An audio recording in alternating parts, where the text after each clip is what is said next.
Hey everybody, it's Rachel. Okay, so I just want to let you guys know that I am here. No idea what I'm trying to sit on. So, what's going on? So far, I have been up to my room. I'm sleeping down here tonight on the sectional over there. Okay, so what I've done so far is I've done a session with 12-808, and I have also done an EVP session. There's lots more to come, and I have a whole weekend to do it. So, and I know I haven't gone over the sessions yet, but my oh my, was that session with the 12-808 very busy. So, it's going to be, I think it'll be an interesting weekend, to say the least. And it may take more than one weekend for me to be satisfied. I'm having a good time with it. I don't feel like, if you want to find a video of me kind of laying out how the room was, there is a video underneath my, I forget what the playlist is exactly called, but something like investigating my parents' home. There used to be a really bad feeling between the area where there is the closet, the sliding closet door, and where the dresser is. And that dresser is still there in the same exact spot it's been in since I was born in 1990. There used to be a very bad feeling. Everybody felt it in the house. They didn't like it. And I endured it till I moved out at 17. I slept with a nightlight until maybe a couple months before I left. So, not ashamed, because I had no idea what it was. I had an incident occur when I was about 2 years old. No, I wasn't 2 years old. I was probably like 3. When I got my big girl bed, which was the bed I slept on. And it's still here. It's in what we call the guest room now, which is my brother's old room. They moved it out of the room. They moved it out of my room because people did not like to sleep in that room. They just didn't. They did not like the energy. When I was a child, and I'll use this door as an example. So the door was shut. And as far as one, I don't remember throwing anything, and I'm pretty sure I was a great child. It was weird, just a loud, what I can recall, and my parents didn't let me sleep in my room. They did not let me sleep in my room for a good while. They let me sleep in their room. And I think they were really freaked out by it, and I'm trying to bring it back to memory, and I am going to ask them more about this when they get home. They're just at the store and goofing off somewhere, so they'll be back soon. Anyways, there was just like loud bang, way louder than that, and a crack that went into like an L shape, like right on the door, and the door had these kind of, so that's my example on this door. Freaked me out. Of course, I was crying. And my parents were freaked out, and they didn't understand how that crack got there, and I didn't have anything in my hands. And plus, from that distance, there's no way. So, yeah, there's a little bit of, that's the beginning of it all for me. And like I said, I'll ask when they get back. I do have to re-interview my dad and my mom. My mom by request.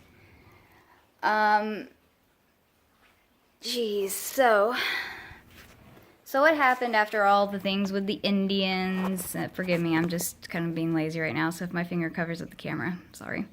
As far as, besides everything with the Indians, soldiers, missionaries, conquistadors, everybody walking through here, let's bring it up to speed. I will leave a link down below if you are that curious about the area. It is really cool history, and it's actually more history than you would think, in my opinion. So, anyways, my parents live in the Woodlands. It is a master plan community that was bought. The land was bought and master planned by George P. Mitchell. He has now passed away. And no matter what your view is on fracking and stuff like that, he actually was a really great man. He preserved most of Galveston, which is very, very historic. And I really need to put that stuff out. Sorry. So anyway, this whole area was nothing but lumber yards and sawmills.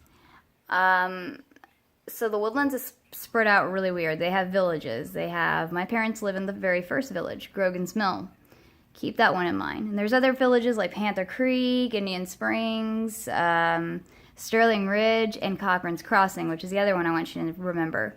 Because the lumber yard that was here before George P. Mitchell bought this place was called Grogan Cochran's lumber yard, something like that. And I think, they got bought out, I believe, like somewhere around like 1972. And that was the end of that. But that's why, and that energy that we felt up there, it's completely gone. Whatever banged against the door, I'm assuming that's what banged against the door when I was a little kid. Who knows what happened? I mean, I'm gonna have to ask my parents to get the full story. And, you know, all the other incidents that have happened, and why nobody liked to be in that room, why it was so unsettling. Because I mean, I don't have a problem being in the dark. The dark doesn't bother me. And maybe it's because I was slept in that room so long, being freaked out all the time. But you know, it is what it is. The reason I think it's so active in this area is just because the history is so rich here, and you got to imagine how many people walk through here.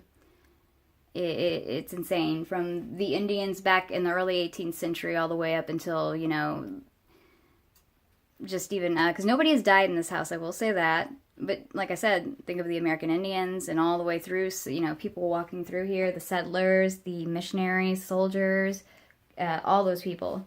And even because there are actually reported hauntings even at the movie theater about 5 minutes away from here, towards the Woodlands Mall.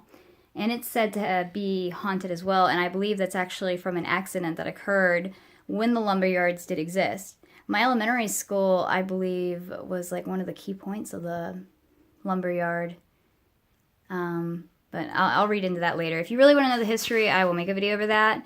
But most people don't tend to like the history. I do, so that's just kind of going over why I believe this area is so active, because you guys know I am with a paranormal group in the area, and most of the places, you know, we investigate are residential. And that would explain it. This was a very woodsy area. It is not very woodsy, and I'll try to take a video because I am bringing my action camera tomorrow. You rock, Zara. I'm going to be wearing my action camera over my chest as I, you know, place the wreaths over the, you know, over the veterans' graves. I'm not going to be doing anything paranormal. It's nothing like that. I think it's a really great thing, and I would really like to showcase it and hopefully get some more volunteers next year, because it is such a wonderful thing, and I really do feel so honored to do it every year. So it's my second year to do it, and I'm really hoping maybe next year to get more people. I got a couple of people in, but I'd like to try harder. Overachiever. But tonight's going to be a longer night. We have a lot to do. If you have any suggestions of things to do, I am going to bust out my compass. Just for you, Kirsty. I love you. Sorry. Let's see. EVPs, of course. I'll be doing that with cassette and my digital audio recorder. I have all of my ghost boxes on me.